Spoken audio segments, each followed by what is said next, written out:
My parents mocked me as a low-educated freeloader at Christmas after I rebuilt their finances. I left, refused to fund them again, and fully reclaimed my life.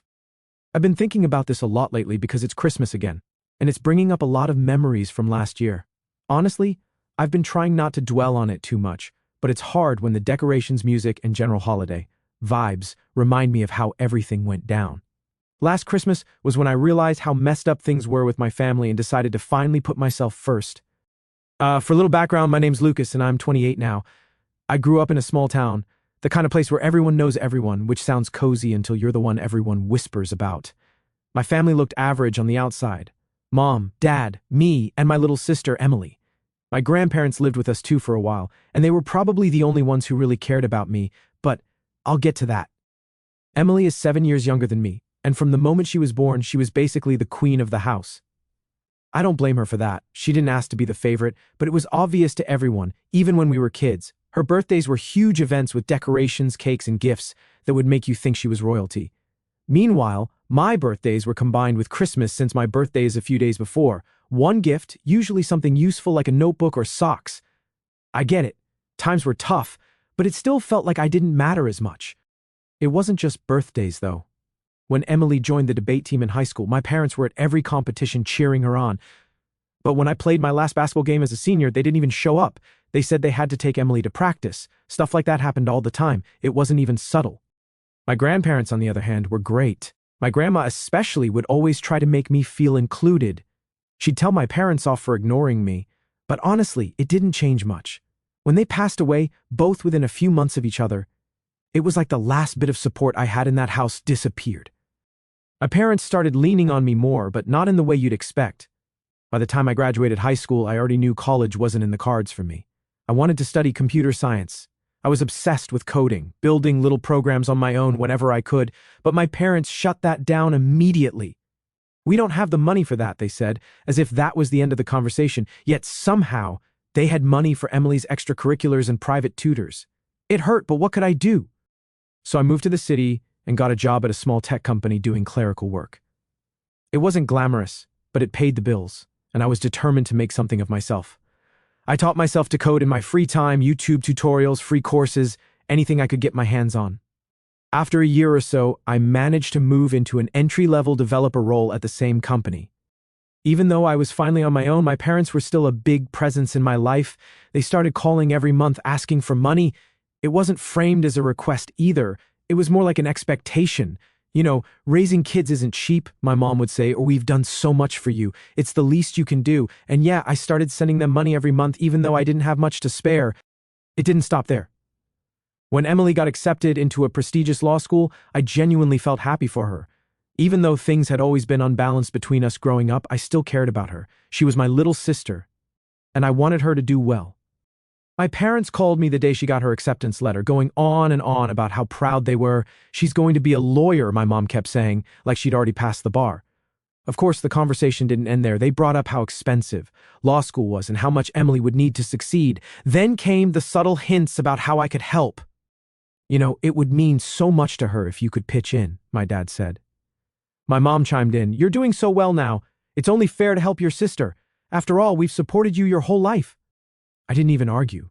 Maybe it was the guilt they'd instilled in me over the years, or maybe I just wanted to believe I was doing the right thing. Emily was always kind to me when we were younger, standing up for me when our parents compared us. I wanted to support her like she had supported me back then. That's why I agreed to help. I ended up covering her first-year tuition, the admission fees, and even some of the living expenses so she could move closer to campus. It wasn't easy. I had to dip into my savings, and for months I lived on a tighter budget just to make it work.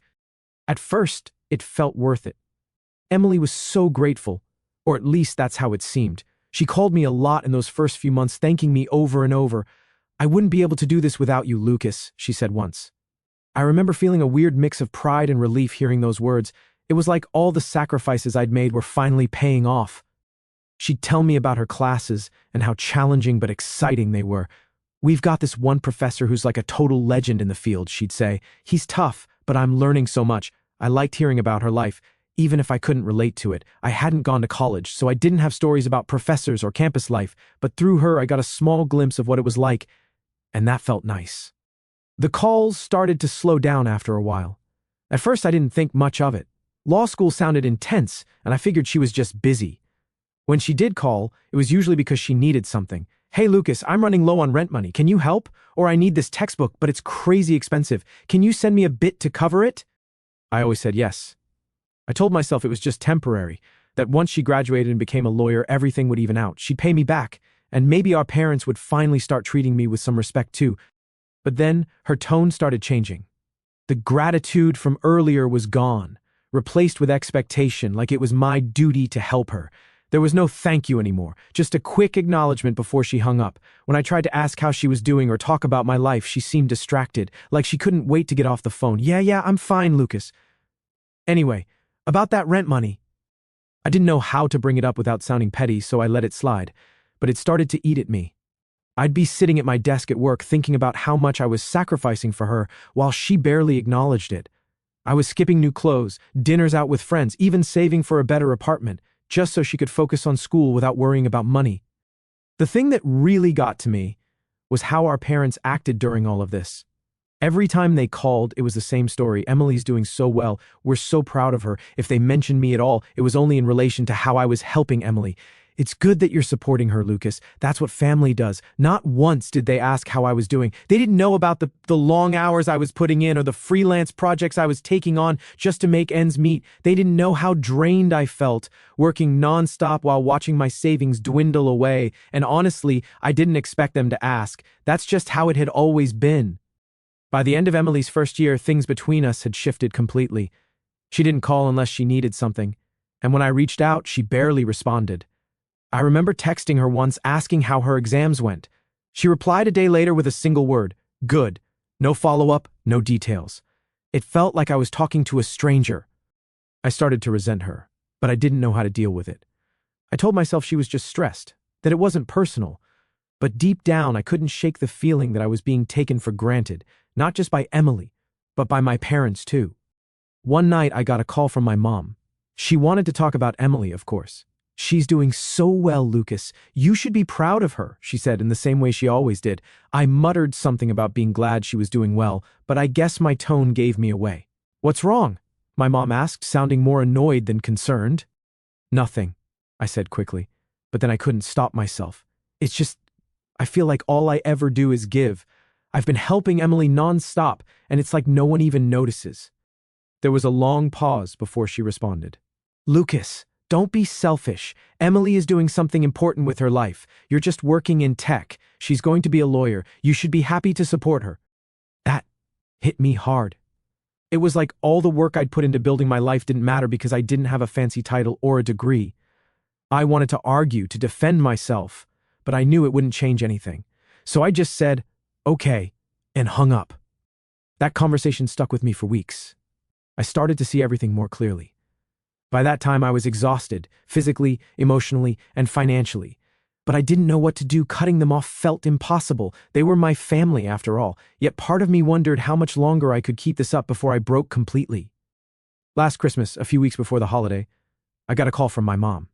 She sounded unusually chipper, which immediately put me on edge. Usually when she was in a good mood, it meant she was about to ask for something. But instead of the usual spiel about money, she invited me to a Christmas party at their place. "We're having everyone over this year. Relatives, neighbors, even a few of Emily's friends," she said. "It'll be nice to have the whole family together again. You'll come, won't you?" I wasn't sure at first. Going home always came with baggage, and I wasn't in the mood to deal with it. But she kept pressing, guilt dripping from her voice. "It's been ages since we all got together. Emily would love to see you, and it's Christmas. Don't you want to spend the holiday with your family?" I agreed, mostly to avoid the endless calls and guilt trips that would follow if I said no. Plus, I figured it might be a chance to reconnect. Maybe things wouldn't be so bad this time. So I took the train back to town on Christmas Eve, carrying a few small gifts I'd picked up. Nothing fancy, just little things I thought they'd appreciate. When I got to the house, it was packed. There were relatives I hadn't seen in years, neighbors I barely recognized, and some of Emily's old high school friends. The energy was loud and chaotic, but in that festive Christmas way. At first, it was actually kind of nice. I caught up with a couple of cousins, made small talk with neighbors, and even managed to chat with Emily for a bit. She seemed busy, though, flitting from group to group like she was hosting the whole thing. The evening shifted when my dad called everyone into the living room. He stood by the fireplace, glass in hand, grinning like he was about to announce something big. My mom stood beside him, beaming, and Emily was next to her, looking a little smug. "Thank you all for coming," my dad began. "It's so wonderful to have everyone here to celebrate the holidays. But tonight isn't just about Christmas. It's also about celebrating some incredible news." I had a sinking feeling in my stomach. I knew where this was going. "We're here to celebrate Emily, who's just finished her first year at law school with flying colors," he said. Everyone clapped. A few people cheered. My mom jumped in, talking about how proud they were, how hard she was working, and how bright her future looked. I clapped along with everyone else, but I couldn't help feeling invisible. It wasn't that I wanted a big announcement, but it stung that my parents didn't even mention me. Not a word about how I'd helped pay for Emily's first year or how I'd been sending money home for years. As the night went on, it got worse. Emily started talking about her law school experiences. At first it was interesting, but then she started bragging, loud enough for everyone to hear. "Law school is no joke," she said. "It's not like a regular 9-to-5 job. It takes real intelligence and dedication. You can't just wing it." I tried to brush it off, but then she made a comment that hit too close to home. I mean, coding. That's something anyone can learn online these days. It's not exactly rocket science. I glanced around, expecting someone to say something, but instead my parents laughed. My dad even nodded like he agreed. I felt anger and embarrassment rising in me. Here I was, working my ass off to support myself and them, and they were mocking my career like it didn't matter. At one point, a neighbor I'd known since I was a kid came up to me. "Lucas, you're doing great, right? I heard you're working in tech," she said with a warm smile. Before I could respond, my mom jumped in. "Oh, he's doing okay," she said, waving her hand dismissively. "But Emily is the real star of the family. She's going to be a lawyer, you know." My dad chuckled. "Lucas is good at what he does, but it's not exactly prestigious." I excused myself and went into the kitchen, pretending to check on the food. I just needed a minute to breathe. From the kitchen, I overheard more of their conversation. My mom was telling relatives how they'd had to step in to help Emily because I wasn't pulling my weight. It was a complete flip of the truth. I'd paid for her tuition, I'd sent them money every month, and yet they still painted me as the failure. I'd had enough. I grabbed my coat and left. They barely even noticed. Emily was too busy basking in the attention, and my parents were too busy talking about how amazing she was. After that Christmas party, something inside me switched off. It wasn't a dramatic movie moment, it was a slow, sinking realization that I couldn't keep living like this. For years, I'd been bending over backward for my family, constantly trying to be good enough. And for what? To be laughed at behind my back, to be treated like an afterthought. The day after Christmas, my phone started buzzing nonstop.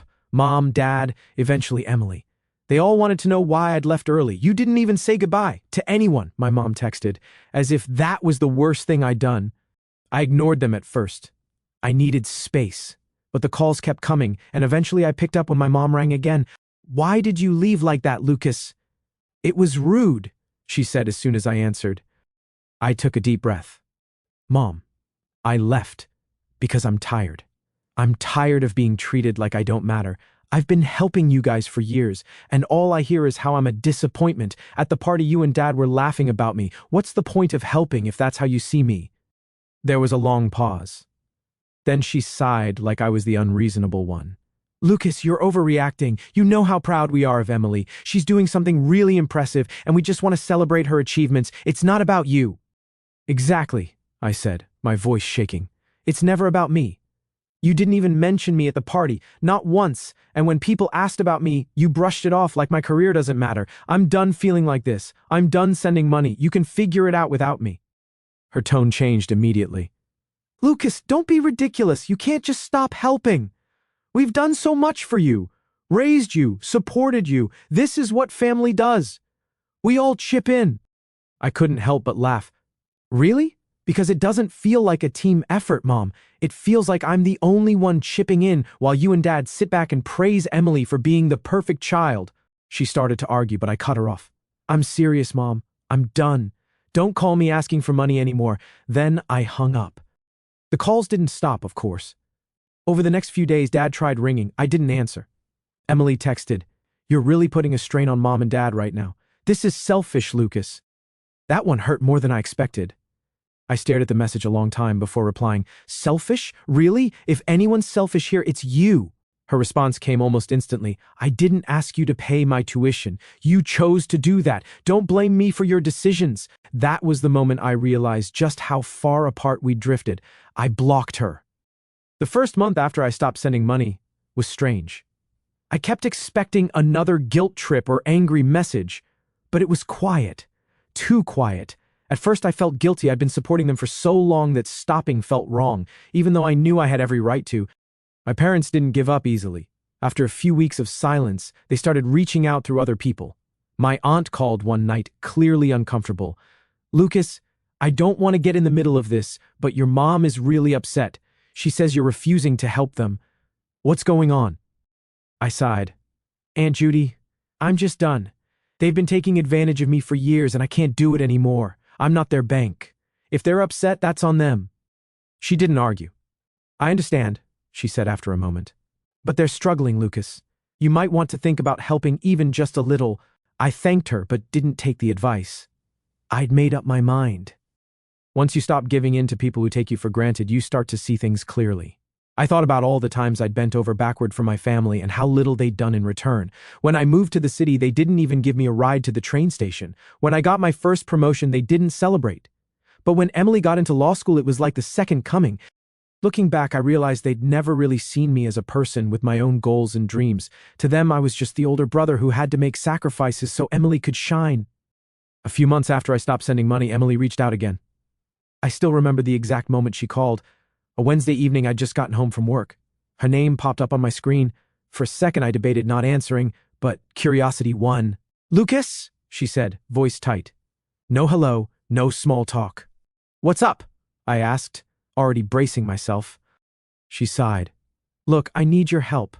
My tuition for the second year is due, and Mom and Dad said they can't pay it. I've tried scholarships, but there's nothing available right now, and I don't know what to do." There it was. The ask.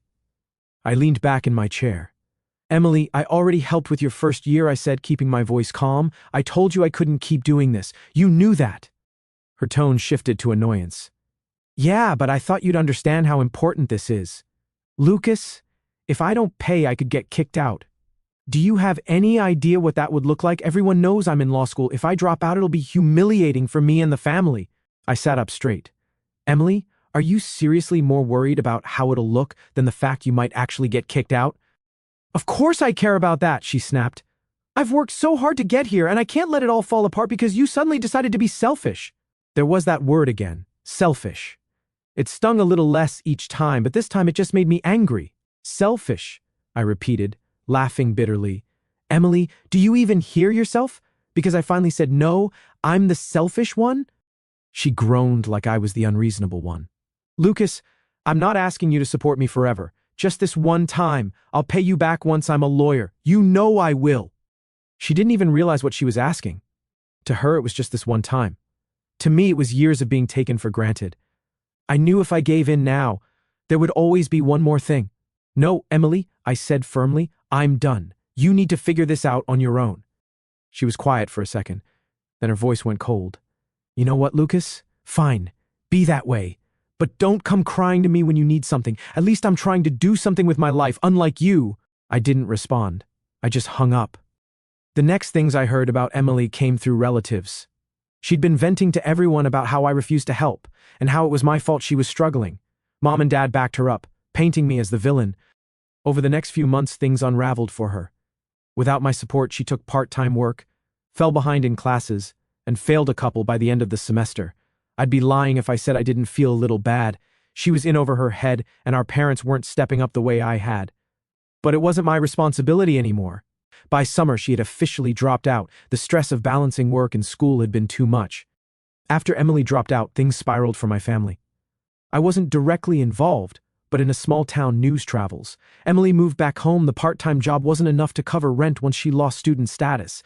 At first, I thought my parents would be happy to have their golden child back, but apparently living together again caused constant fights. Money, house rules, everything. Neighbors heard the arguments. My dad lost his job after some incident at work and couldn't find steady employment again. My mom picked up extra shifts at the grocery store, but it wasn't enough. Emily, from what I heard, spent most of her time at home playing video games and scrolling social media, a 20-something living in her parents' house with a bruised ego. The final straw for me was when my dad called from an unfamiliar number. I'd blocked his usual one. His voice sounded tired, older. "Lucas, I know we've had our differences, but we're in a tight spot. Could you help us out just until I get back on my feet?" "Dad, I've already told you I'm done," I said. "I can't keep bailing you out. I'm not asking for much, just enough to cover bills for a couple of months. Please, Lucas, we're your family." "I'm sorry," I said, and hung up before the guilt could creep in again. Now it's been almost a year since I cut ties, and honestly, I feel like a completely different person. When I think back to last Christmas, stressed, broke, constantly worried about disappointing people who never cared about me, I can hardly believe how far I've come. Stopping the money gave me financial breathing room I hadn't had in years. I saved at first, then started investing in myself, a better desk chair, new clothes, little upgrades to my apartment, nothing extravagant, but it felt good. Work has been incredible. I got promoted not long after everything went down. Now I lead a small team of developers on a high-profile project. Cutting my family out freed up so much mental energy that I'm performing better than ever.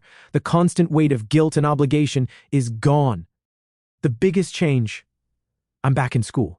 Online classes in business management. It's challenging balancing work and study, but I love it. One day, I want to start my own company. The dream that felt impossible growing up is finally within reach. Socially, it's been different. Explaining to new friends why I don't speak to my family isn't easy, but I'm no longer ashamed. Walking away was the healthiest thing I've ever done for myself. As for my family, the guilt trip calls through relatives have stopped. From what I've heard, things haven't improved much for them. My dad still hasn't found steady work, my mom is exhausted from extra shifts, and Emily is still at home doing very little. It's sad in a way. I don't wish them harm, but I don't feel responsible anymore. They made their bed. Now they have to lie in it. If there's one thing I've learned, it's that you don't owe anyone your peace. Sometimes the best thing you can do, even if it feels like the hardest choice in the moment, is walk away. So yeah, that's where I am now. It's not perfect, it's not easy, but it's mine. And honestly, that's all I've ever wanted.